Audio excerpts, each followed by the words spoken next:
Assalamualaikum. Welcome to Performance Management 15 Days Revision Crash Course. Yes, you have heard it right. I've come up with Performance Management Revision Crash Course for this September 2023. If you have not watched my previous videos, let me tell you, I have done the similar thing for SBR and AFM, where I've introduced 14 days revision crash course both for SBR as well as for AFM. You can go and check it on my playlist SBR revision series and AFM revision crash course. I've come up with same for performance management. It's a 15 days revision crash course. I'll be covering revision for performance management over 15 days. This one is day 1, which is revision of your management accounting topics. I have not done lectures, no, I've solved revision kit questions on performance management like how I have done for the P level papers, that is SBR, SBL, AAA, AFM. Currently, I'm doing lectures for ATX and taxation, and inshallah, if for the next sitting, I might do performance management or APM lectures. Okay, good thing is performance management syllabus has not changed. You can use your existing textbook that you have been using for June 2023. So let's start a very short video. Here we are going to focus on the exam. Examiner's key concern, exam technique, 15 days topic. What topics are we going to cover over 15 days? And a revision of management accounting topics, because that is the first topic out of that 15 days topic.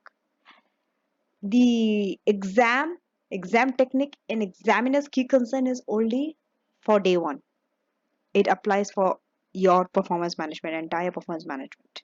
I'm not going to repeat it over the other days. So starting with the exam, it's a 3-hour paper, and section A having 15 objective test questions of 2 marks each. Section B has 3 objective test case questions. Based on a case, you'll be given questions, which is an objective test questions. 5 questions, 2 marks each. And section C, 2 20 marks question. It's a long question. You will be having a mixture of calculation as well as discussion. And section A and section B, because this objective test question, can cover any part of your syllabus.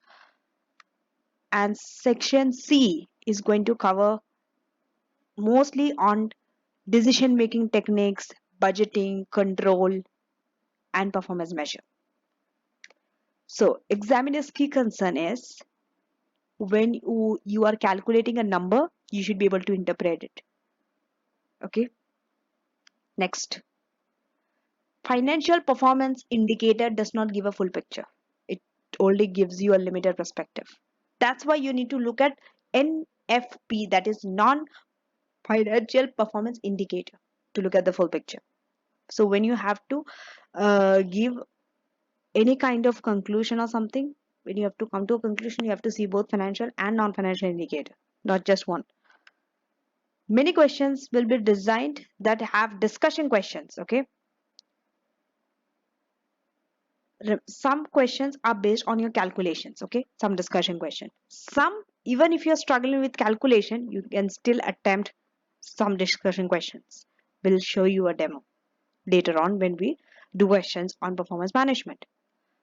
Exam technique, first is time management. Okay, common problem for performance management, students often spend too long on calculations and they don't have time to write the discussion questions. Allocate your time and stick to it. You should know how much you should spend on calculation and discussion. Reading time. It's a CV exam, 3 hours plus additional 10 minutes to read your pre-exam instructions. Okay, and remember this pre-exam instructions is same. So on the day of your exam, do not waste time to read all those instructions. Make yourself familiar while you're practicing it. Okay. Question requirements and answer content. Okay. Make sure that you read each requirement at least twice before you start writing.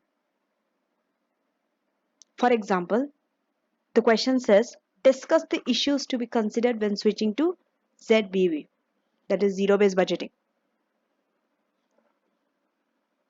So you should not describe what is ZBB, rather you have to discuss the issues when you're switching, because that was the requirement. Now, 15 days topic. So over this 15 days, we are going to cover division of management accounting topics, that is day 1. In this video, we are going to do it. Day 2, next video, management information system. Day 3, data analytics. Data 4, cost and management accounting techniques. Day 5, cost, volume, profit analysis. 6, limiting factor. 7, pricing. 8, relevant costing. 9, risk and uncertainty. 10, budgeting. 11, quantitative techniques. 12, advanced variances. 13, performance measurement and control. 14, divisional performance measurement and transfer pricing, and performance management for not-profit organizations and public sector. Coming to revision for management accounting topic. See, this is just a revision, okay? I'm just going to tell you the main topics, but you have to do your own reading, okay? And this is especially beneficial few days before the exam, 2 weeks before the exam, or let's say 3 weeks before the exam. This video is very beneficial. Otherwise, if you are just starting with performance management, I will not recommend you to go through a revision. I would recommend you to go through the whole textbook if you have, or lectures. I usually recommend students to first go through my lecture and then during the exam, before exam, revision. But since I have not uploaded lectures for performance management yet, so you make sure that you go through the other YouTube channels which have lecture if you are doing self-study. If you do not want to read notes, or if you have the textbook, if you love reading, take your own time and read, do some questions, and then come to the revision science. So here in management accounting, we went through standard costing and traditional costing. Traditional costing, absorption costing, and marginal costing we did, right? Absorption costing is we are taking the total cost. Marginal is only the variable cost. Okay, we are not taking fixed cost into account. Standard costing, standard cost, flexible budgeting. So under standard cost, definition, users, and types of standard. Flexible budgeting, controllability and performance management. This is just a brief table. Make sure that you read on it and go through it. And you should be able to do calculations on it. For example, you should be able to calculate variance because this was taught in your management accounting. Okay, that is F2. Now, cost definition example. Ideal standard. Ideal standard means it is working under ideal operating condition. Okay, it highlights cost of inefficiencies. Attainable standard. This is efficient operating condition, includes allowance for some wastage. Then current standard. Current operating conditions, no incentive to improve efficiency. They are happy with their current situation. Basic standard, it is set for the long term and highlights changes in cost. Now, what are the uses of standard costing? Number 1, performance management. Because through standard costing, you will know your variances and all. And if variances are high, it's not a good sign. Okay, so you can easily manage. Next, inventory valuation. Standard costing helps in inventory valuation also. Setting a selling price, budgeting, and management by exception. So that's it for this. I shall see you in day 2 with a new topic. But make sure that you do questions on performance management from your revision kit. Do the the pre-mock of June on the CV platform.